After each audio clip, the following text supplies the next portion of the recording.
dhugaadha waaqayyo waan baay'ee keessa nu dabarseedha namarraa kan nu godhe yaa fuula isaa gaafa jirru yaa wanta salphaattas geenye fakkaata yaa dhuguma akkasaan sinitti mana jechuudha Finfinnee irraa kanan waggaa kana asuman ture garuu waggaa kootti jechuudha kanan fedhana isa haala hundumaa keessa na dabarsee dhuga baatu sana godhee as iddoo aarsaa sana dhaabeef mee dursaati waaqayyo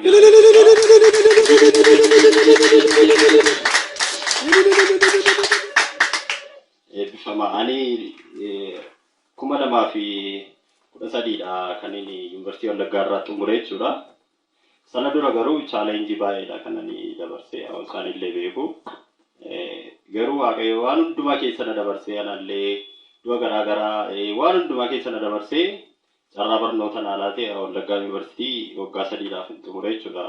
2013 gara xumuraan xumuree waggaa darbee kaasee asuman ture charchii nan dhufa baay'ee keessan nan beekayyuu konfiraansii ture yeroo kana yeroo darbee waggaa darbee jechuudha yaadatu ta'e sanarraa kaasee nan dhufan tures sana boodanii ji'a 10 ji'a 9 akkasii fi magaaluma kanan ture jechuudha hojii dhabee dorgommii garaagaraa nan dorgoma garuu milkaa'uu hin dandeenye jechuudha garuu karaa masaanii kool konfiraansii illee nan hirmaadha akkasumallee qaamaan dhufees immoo naa kadhatu ture sagalee naa baasaa turan jechuudha. Sana booda waggaa madarbe na yaadadha Faasigaan oolee sana booda Faasigaa oolee torbee malamattan Finfinnee deemee jechuudha. Finfinnee san deemu karoorseen deemne jechuudha. Maaliif obboleessi koo Adaamaa illee hin jira akkasuma immoo eessumni koo Finfinnee hin jira jechuudha. Na waamaa turan jechuudha. Bara 2013 ji'a 12ffaa keessa san xumure asuman ture jechuudha. Ji'a 10 guutuun taa'ee garuu sagaleen isaanii baruma kana keessa kan argadullee jechuudha bara 2014 keessa kan hojiitti milkaa'u jechuudha. Sana booda gaafuma deemu kakuudha waaqayyo nama baasee immoo nama hin qaanessu maqaan isaa eebbifamu ani isuma nasii deemu torbee lama oolee akka facaasaa isaan deeme jechuudha. Facaasaa isaa deeme duraan garuu baankiis galmaan ture akkasumas immoo intarneetiidhaanis onlaayinii galmaan ture jechuudha. Garuu milkaa'uu hin dandeenye jechuudha. Garuu gaafa isaan na waamaa turan obboloonni koo fi eessumni koo nange jechuudha. Maaliif dhaqee hojii malee taa'uu irra jedheen asuma taa'uu kanaa wayyaadha jechuudha. Sana booda gaafuma ofii koo waaqayyo jechuudha. Bakka keessuma koodhaa kan deemu jechuudha.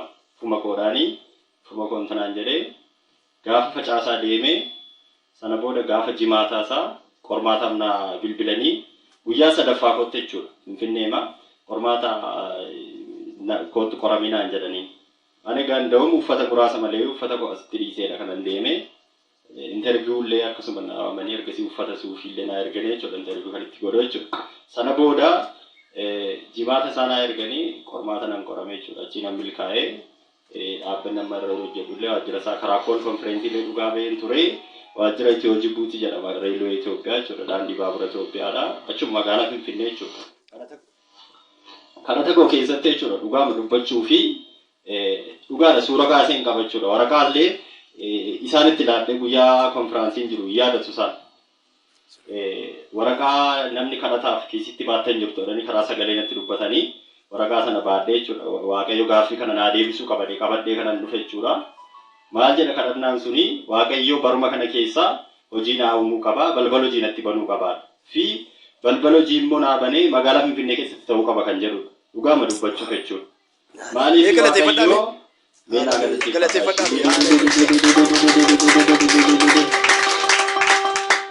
sana booda akkuma nani kadhadhee akkuma karaa isaanii natti dubbatamee bara 2014 utoo guyyaan isaa barri isaa jijjiiramiin waaqayyo balbala hojii natti banee akkasuma magaalaa Finfinnee keessatti illee akkasuma carraa hojii naa laatee mee waaqayyoon naa galateeffadhaa sana gargaara.